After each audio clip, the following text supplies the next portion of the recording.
السلام علیکم۔ بسم اللہ الرحمن الرحیم۔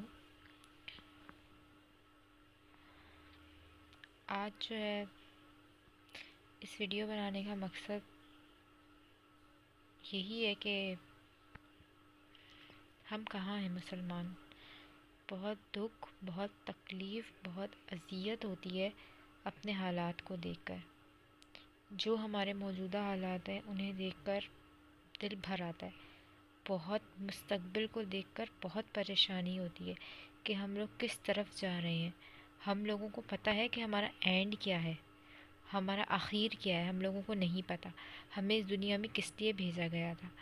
اللہ تعالیٰ کے دین کو، نظام کو قائم کرنے کے لیے، لیکن ہم ہر چیز بھول گئے ہیں۔ ہم لوگ یہ سمجھ رہے ہیں کہ یہ جو دنیا کی زندگی ہے وہ آخر تک رہے گی، یا تو ہم لوگ اس بات پر یقین نہیں کر رہے ہیں کہ مرنے کے بعد ہمیں دوبارہ اٹھایا جائے گا، اور جب مرنے کے بعد دوبارہ اٹھایا جائے گا تو وہ زندگی اصلی زندگی ہوگی۔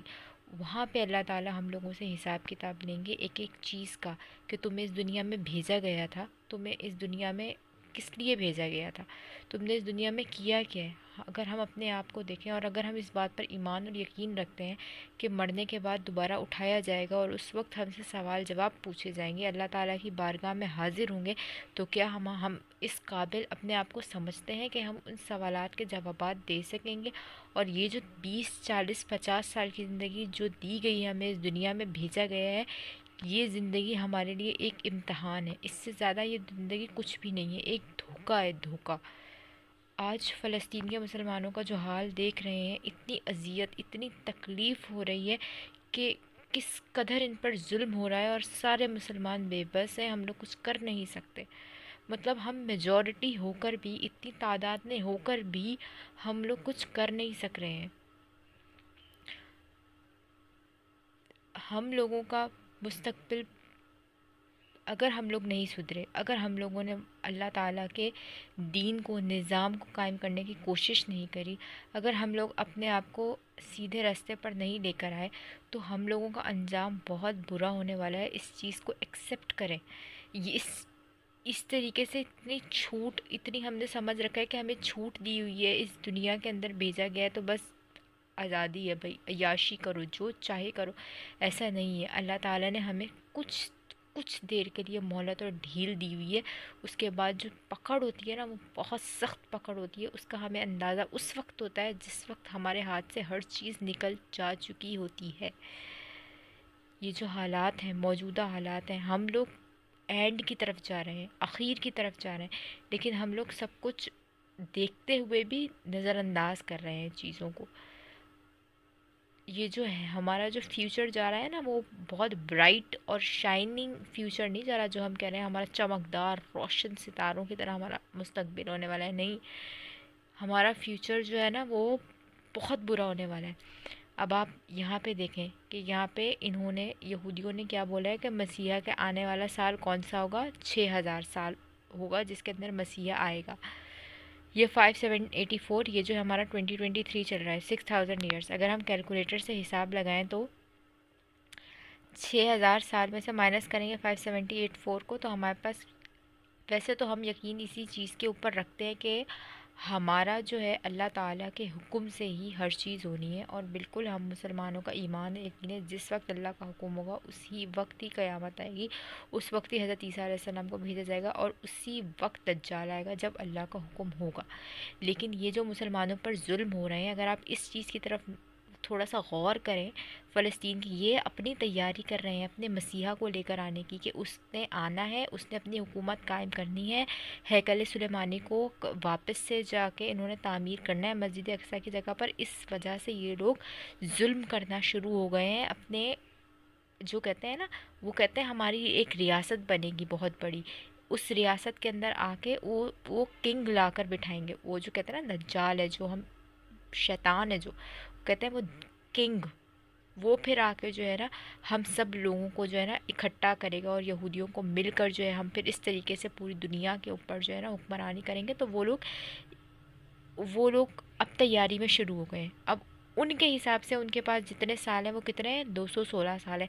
انہوں نے اس کے اندر اندر اندر ان کا یہ ہے کہ اتنے سالوں میں ہمارا مسیح آ جائے گا، ہم نے اس کے لیے تیاری کرنی ہے کہ ہم نے اس کے لیے جو ہے نا اس کو لانے مہدی آئیں گے، اور حضرت امام مہدی آ کے جو ہے ہم لوگوں کو جو ہے ہماری رہنمائی فرمائیں گے۔ اگر بالکل حضرت امام مہدی آئیں گے، بالکل آئیں گے، لیکن آپ مسلمان ہونے کے ناطے ہمارے اوپر بھی تو کچھ فرض ہے نا۔ اگر اس طریقے سے ہوتا تو پھر یہ جو سلطنت عثمانیہ قائم ہوئی، یہ لوگ بھی نہ قائم کرتے اتنی بڑی سلطنت، یہ بھی انتظار کرنے بیٹھ جاتے کہ ہم انتظار کرتے ہیں کہ ہم جو ہے نا ہر چیز آخر کے اوپر رکھ کے بیٹھے ہوئے ہیں۔ صلاح الدین ایوبی نے مسجد اقصیٰ کو فتح کروایا، یہ بھی نہ فتح ہوتا، یہ بھی پھر اسی انتظار میں بیٹھے رہتے ہیں کہ ہم انتظار کرتے ہیں جب جو ہے امام مہدی آئیں گے تو وہ مسجد اقصیٰ کو آزاد کروا دیں گے۔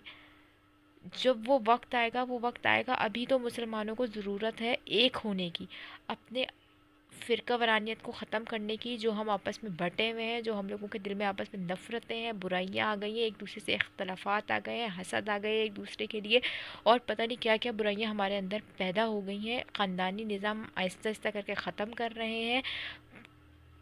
ان چیزوں کو ختم کرنے کی اس وقت ہم لوگوں کو ضرورت ہے، ہم لوگوں کو ایک ہونے کی ضرورت ہے، مسلمانوں کو ایک ہونے کی ضرورت ہے، عربی اور عجمی کو ایک ہونے کی ضرورت ہے اس وقت۔ یہ جو وقت آ گیا ہے یہ بہت اخیر کا وقت ہے۔ وہ لوگ یہ جو چیزیں شروع ہو گئے ہیں نا کرنا، وہ لوگ اپنی تیاری میں لگے ہوئے کہ ہم لوگوں کو اب چلنا ہے۔ ہم لوگوں کو یہ جو انہوں نے اپنی پوری بنائی ہوئی ہے نا کہ ہم یہاں سے آگے، یہ صرف فلسطین ان کا جو ہے لینا، غزہ کے اوپر حملہ کر کے پورا کا پورا فلسطین کو ہڑپ کرنا صرف اور صرف ان کا خواب نہیں ہے، ان کا خواب ہے ایک اپنی ریاست بنانا۔ اس وجہ سے ہی وہ یہ سب کچھ کر رہے ہیں، اور وہ شروع کرنا صرف اور صرف ان کا خواب نہیں ہے، ان کا خواب ہے ایک اپنی ریاست بنانا۔ اس وجہ سے ہی وہ یہ سب کچھ کر رہے ہیں، اور وہ شروع ہو گئے ہیں یہ کرنا کے لیے، کیونکہ ان کو پتہ ہے کہ ہمارے پاس اتنا ٹائم پیریڈ ہے، اس ٹائم پیریڈ میں ہم نے یہ سب کچھ کرنا ہے۔ تو مسلمانوں کو بھی چاہیے کہ سوچیں، غور کریں، ان کو ان کے جو ہے ان کا جو خواب ہے یہ صرف اور صرف غزہ تک قبضہ نہیں کرنا، صرف غزہ میں قبضہ نہیں کرنا، یہ سیریا، جارڈن، ایجپٹ، آس پاس کے تمام جگہوں پر قبضہ کرنا اور مدینہ منورہ تک کی رسائی حاصل کرنا چاہتے ہیں، لیکن اللہ تعالیٰ ان کو اس پہ کامیاب ہونے نہیں دے گا۔ یہ تو اللہ تعالیٰ کا خود فرمان ہے، لیکن ہم مسلمانوں کو چاہیے کہ ہم لوگ جو ہے نا سدھر جائیں، سنبھل جائیں، ایک ہو جائے، امت محمد یہ اکٹھا ہو جائے، اور جو ہے اپنا سیدھے راستے کی طرف ہم لوگ چل پڑیں۔ اللہ کرے آج کل کے موجودہ حالات کو دیکھ کر اقبال کا ایک شعر یاد آ جاتا ہے: قلب میں سوز نہیں، روح میں احساس نہیں، کچھ بھی پیغام محمد مصطفیٰ صلی اللہ علیہ وسلم کا تمہیں پاس نہیں، وضع میں تم ہو نصارہ تو تمدن میں ہنود، یہ مسلمان ہیں جنہیں دیکھ کر شرمائے یہود، وہ زمانے میں معزز تھے مسلمان ہو کر، اور تم خور ہوئے تارک قرآن ہو کر۔ ہمارے اندر جو ہے، جو ایمان ہے ہمارے اندر، وہ بس اللہ تعالیٰ اس کو، ایمان کو دوبارہ سے مضبوط کر دے، اور ہم لوگوں کو، مسلمانوں کو دوبارہ طاقتور بنائے، اور مسلمان دوبارہ اس میں لگیں کہ اللہ تعالیٰ کے جو دین ہے ہمارا، جو اللہ تعالیٰ نے ہمارے کو رہنما بنا کر بھیجا ہے، جو دین اسلام ہے، ہم اس کو پوری دنیا میں انشاءاللہ تعالیٰ اللہ کے حکم سے پھیلا دیں، اور اپنے مستقبل کی طرف غور کریں، آگے آنے والی جو آپ کی جنریشنز ہیں ان کی طرف غور کریں۔ اگر وہ اس طریقے سے تباہی مچاتے رہے تو صرف 200 سال ہیں، مطلب ایک جنریشن اور آئے گی، اس کے بعد ایک اور جنریشن آئے گی، اس کے بعد تباہی ہی تباہی وہ مچا دیں گے، اور ابھی سے وہ مچانا شروع ہو گئے ہیں۔ دیکھیں نہیں کس طریقے سے فلسطین میں جنریشنز کی جنریشنز ختم کر رہے ہیں، بچوں کے اوپر بھی، کسی کے اوپر بھی کوئی رحم نہیں کھایا جا رہا۔ مجھے تو لگتا ہے وہ ان کو ہیومن سے نہیں سمجھتے ہیں، کیونکہ وہ اس طریقے کا مائنڈ بنا کے بیٹھے ہوئے کہ بس ختم کرنا ہے۔ تو اس ظلم سے اپنی آنے والی نسلوں کو بچائیں، برائے مہربانی اپنے بچوں کو قرآن پاک کی تعلیم دیں، ترجمے کے ساتھ قرآن پاک بچے کو پڑھائیں۔ ہم قرآن پاک پڑھتے ہیں، ہم اردو اسپیکنگ ہے، ہمیں عربی نہیں سمجھ آتی، تو بہتر یہ ہے کہ قرآن پاک کو ٹرانسلیشن کے ساتھ، ترجمے کے ساتھ اپنے بچے کو قرآن پاک پڑھائیں، تاکہ اس کو پتہ ہو کہ اللہ تعالیٰ قرآن پاک میں کیا فرما رہے ہیں، اللہ کے احکامات کیا ہیں۔ ہم نہیں جانتے کہ اللہ تعالیٰ کے احکامات کیا ہیں۔ ہمیں سب سے پہلے تو قرآن اور سنت آپ صلی اللہ علیہ وسلم کی احادیث اور قرآن پاک کو ترجمے کے ساتھ پڑھنا چاہیے، تاکہ ہم اس کو سمجھیں کہ قرآن پڑھیں، قرآن پاک کو سمجھیں، اپنی آنے والی نسلوں کو سمجھائیں، کیونکہ آنے والے حالات بدترین ہیں، بہت بدترین ہیں، بہت برے حالات ہیں۔ خدا را آپ اپنے جو ہے آنے والے بچوں کی تربیت خود کریں۔ اسکولوں کا نظام آہستہ آہستہ کر کے اور زیادہ جو ہے نا اسلامک نظام آہستہ آہستہ کر کے ختم ہوتا جائے گا۔ برائے مہربانی اپنے بچوں کو خود دین سکھائیں، گھر کے اندر اپنے مائیں اپنے بچوں کو دین سکھائیں، مائیں ٹائم نکالیں اپنے بچوں کے لیے، اپنے آنے والی نسل